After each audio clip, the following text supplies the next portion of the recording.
the brand, whether it's on the side of your coaches, the cars, everything, when you're calling, is sort of very chic, very polished. Tell us about the success about building the brand. Well, brand building now is a big deal. I mean, at the time, I was just trying to get the name popularised. It wasn't quite the same statement. It's now branding. Branding's big time. And it's quite interesting because I examined the advertising potential. I examined the industry. I looked at what works and what doesn't work. What the conclusion I came to was that if you say to somebody, Addison Lee, now for the person who has no idea where that is, they just look for an explanation. It's a minicab firm in London, over. Pigeonhole, done, lockbox, walk away.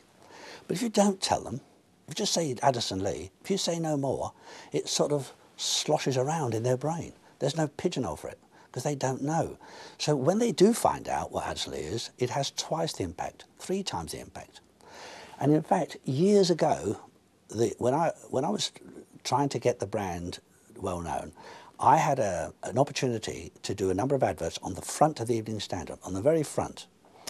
And I had such a good deal going because they wouldn't put an advert in unless you paid for it.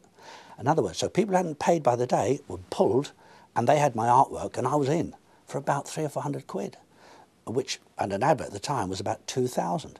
So I was getting loads of ads. So what I did in the end was I cut the Addison Lee logo into 4 pieces. Now when you had to cut it into 4 pieces, the top left-hand piece has got hardly anything in it. And I put it on the front page. The next day I put the next piece, and the next piece, and the next piece. And I was at this golf club, and this chap came over to my table when I was having breakfast. And he had a massive company, a big clothes company, an empire. And I didn't actually know him.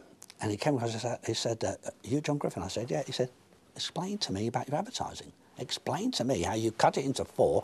Explain that. It's £2,000 a day. Little did he know that I wasn't paying that. However, I said to him, can I ask you a question? I said, you are a massive advertiser, massive, 1,000 times bigger than me. Can I ask you, has anybody walked over to your table and asked you about your advertising? Ever? He said, you know what? You're right. They never have. And I'm standing here talking to you about your advertising. I said, that's the point. That is exactly the point. That is where Addison Lee worked. I never told them a thing.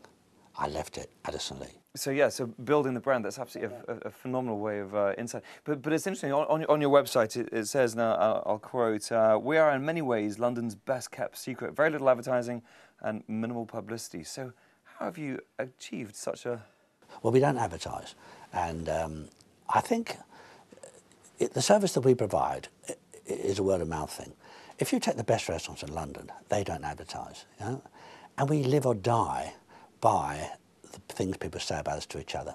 So what's the point in advertising? And it doesn't work for us. It really isn't relevant to what we're doing. So we do try and we're out there, and more people. I was a conservative Lib Dem, what they call themselves now, the Coalition. Yeah. Anyway, Nick Clegg was speaking at the dinner, and he was standing up, and as he looked down, I could see that his phone was flashing. So he looked down and he said, gentlemen, I have to go, my Addison Lee car is outside. Now, that's branding. Yeah. And that is where you hope to get to. You hope to become associated with people who know what they're doing and who know what's best and know where the best is.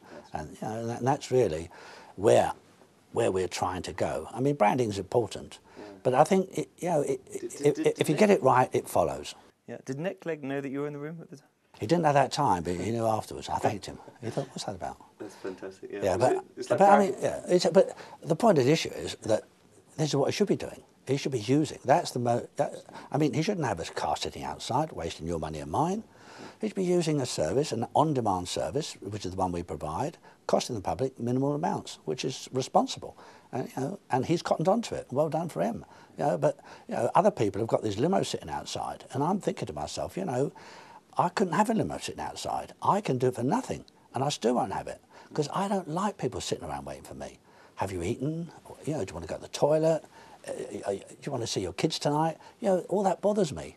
I'm not that person. I can't have servants.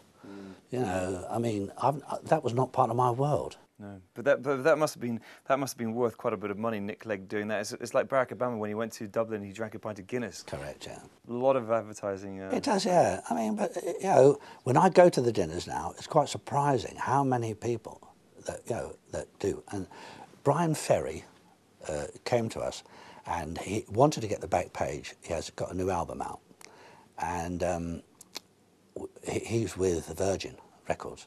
So he spoke to Virgin Records, and they wouldn't have it. Just wasn't in their plan. It was their shout.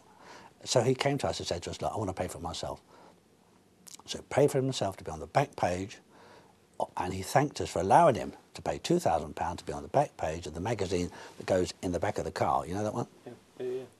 So that, you know, at that level, because, you know, we don't solicit advertising in the magazine. We don't advertise it, and sometimes we make money, mostly we don't. Yeah. But it's just a bit of self-indulgence, and if people want to advertise, they phone up. If we don't like the ad, we won't take it. Yeah.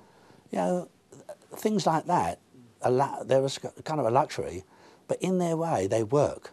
And the magazine now, you know, if people don't get it, they say, "Where is it? I haven't got my copy." That gradually we're, you know, winning over some supporters because we don't bundle it up with loads of advertising.